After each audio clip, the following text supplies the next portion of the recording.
प्रणाम नमस्कार। देखी आज काली माई के मंदिर तो 26 जनवरी के सभी भाई बहन उपस्थित बनी सन।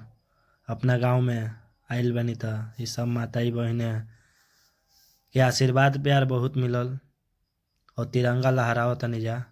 हई एक जनी मुस्लिम हई, उहो आइल बड़ी, तिरंगा फहरावत तरी। बहुत खुशी के बात बा कि सब केहू मिलजुल के बानी सन। सब केहू के भेजल जाता कि वही चलल हो।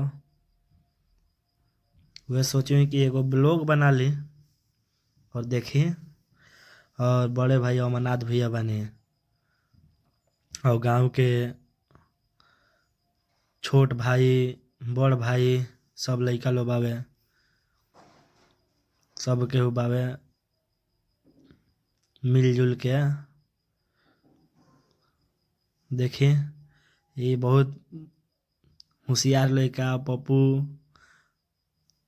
बुई, दीपक, सोनू भैया बड़े और पवन और बहुत लोग बावे।